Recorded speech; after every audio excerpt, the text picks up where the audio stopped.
Bon, je sais pas vous, mais moi en ce moment je lis beaucoup de mangas. Parmi tous ceux que j'ai lus, j'en ai des vraiment bons, mais aussi des un peu moins bons. Parmi toutes ces œuvres, il y en a une qui a vraiment retenu mon attention. Cette œuvre qui possède à la fois une histoire de fou, des personnages drôles et attachants, des combats incroyables et des trahisons pour des luttes de pouvoir, mais également un animé masterclass. Oui, vous l'avez sûrement compris, je parle bien évidemment de The Elusive Samurai. Alors, cette vidéo contient du spoil.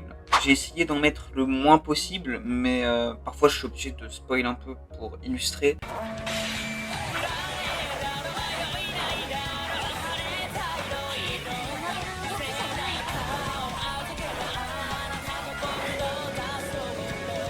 Mais bon, pour ceux qui savent pas de quoi ça parle, The Elusive Samurai est un manga et animé de Yui Matsui, l'auteur de ce banger que vous connaissez tous. Bien évidemment, je parle de Assassination Classroom, dans lequel on suit Hojo Tokiyuki, qui est l'héritier du shogunat de Kamakura, ce qui laisse donc supposer qu'il est doué dans le maniement des armes.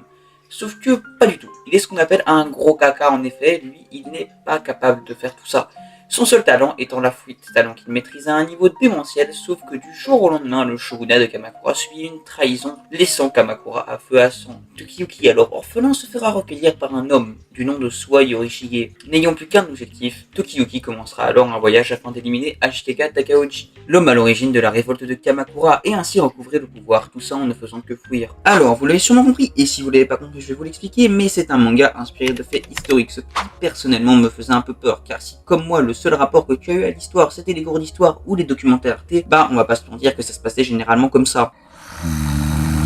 Mais bon, j'avais totalement tort, car le manga raconte certes des faits historiques, mais le fait de façon si légère qu'on ne le sent presque pas. L'auteur arrive également à intégrer intelligemment les phénomènes naturels inexpliqués, en le ramenant notamment au pouvoir des dieux et à la religion, tout en donnant des explications quant à leur pouvoir et à leur disparition. Et bon, c'est bien beau tout ça, mais moi ce qui m'a le plus plu personnellement, ce sont les personnages, aussi bien le héros que les antagonistes, en passant par les personnages secondaires. Chaque personnage a sa propre histoire, et donc un objectif, ce qui rend chaque personnage attachant et intéressant à suivre, à un tel point que même ce général avec une tête de cheval a sa propre histoire et ne fait pas juste office d'ennemi temporaire. Il n'y a pas de gentil ou de méchant, on suit un personnage qui a ses propres objectifs ainsi que sa propre justice et qui se bat contre des gens qui eux aussi se battent pour ce qui leur semble juste. Et leurs objectifs dans des batailles où il y a vraiment un enjeu, celui qui gagne survit et impose sa justice aux autres, tandis que celui qui perd, bah. Et ça nous est montré dès le début, que ce soit par la destruction de Kamakura ou l'anéantissement des obstacles de Tokiyuki, qui bien qu'il veuille le moins de meurtres possible, n'hésitera pas à ôter la vie des personnes qui sont sur son chemin. C'est là qu'on prend conscience de l'atrocité de ce monde, car des personnages, que ce soit du côté des protagonistes ou des antagonistes auxquels on s'attache, peuvent mourir à tout moment en laissant seuls des gens ou des objectifs qu'ils défendaient. Et puis bon, il n'y a pas que ça, car oh mon dieu, les chara-design...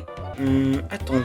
Oh putain, oui, elle est majeure. Non, plus sérieusement, les chara-design des personnages sont vraiment bien. Il n'y en a pas un seul, un minimum important, dont je me souviens pas perso. Ils ont tous un design unique qui les rend reconnaissables. Les seuls qui en ont un similaire sont ceux de la même famille, genre les deux psychopathes. Là, on voit tout de suite qu'ils sont de la même famille, genre ils ont les mêmes yeux. Regardez. Mais bon, on se sait, la plupart d'entre nous, quand on lit ou regarde un shonen, on cherche la bagarre. Et pour le coup, on est vraiment servi. Il y a des combats vraiment bien, chacun permettant de développer l'histoire tout en étant dans une dimension stratégique incroyable. Chaque combat est unique avec des stratégies toujours plus uniques permettant de gagner des batailles à grande échelle, mais également des duels à mort de samouraïs. L'humour est également une part essentielle de l'œuvre, qui bien que sérieuse et un peu sombre reste très drôle dû aux interactions entre les personnages qui sont sûrement l'un des meilleurs points du manga. Que ce soit Yorishige ou d'autres personnages comme Genba ou Tokiyuki, leurs interactions sont toujours extrêmement drôles, ce qui permet de rendre le récit beaucoup plus agréable à lire. Non, c'est vrai quoi, qui n'a pas au moins lâché un soupir quand on a vu pour la première fois Yuki, ou quand on a lu le passage où Genba se retrouve dans la merde. Et c'est une chose que l'auteur arrive très bien à maîtriser, je parle pas du caca. Le manga est très drôle tout en restant sérieux dans les moments importants. Alors, je vous en ai parlé vite fait au début de la vidéo, mais le manga a reçu une adaptation en animé qui franchement est vraiment de bonne qualité. Il est aussi assez fidèle au manga, personnellement en tout cas je n'ai pas vu de grande différence. Actuellement l'animé possède une saison de 12 épisodes et peut en espérer 2 ou 3 saisons de plus, au vu du nombre de chapitres à adapter. Il y a d'ailleurs une saison 2 en cours de production qui a été annoncée. Et en résumé, The Elusive Samurai est un manga sombre avec une histoire intéressante basée sur une histoire vraie qui possède des combats intéressants, développant l'histoire de façon plus ou moins importante et qui nous font s'attacher aux personnages, rendant ainsi l'histoire d'autant plus déchirante lors des séparations, tout en gardant un ton humoristique qui permet d'adoucir l'histoire. Donc si vous voulez voir l'animé, il est dispo sur Crunchyroll, et pour ceux qui ont déjà vu l'animé et qui veulent lire le manga, vous pouvez reprendre au chapitre 32, soit à peu près la fin du tome 4. Voilà ce qui conclut cette vidéo, j'espère qu'elle vous a plu. J'ai pris un peu plus de temps à la faire, genre 2 semaines à la place d'une semaine et demie.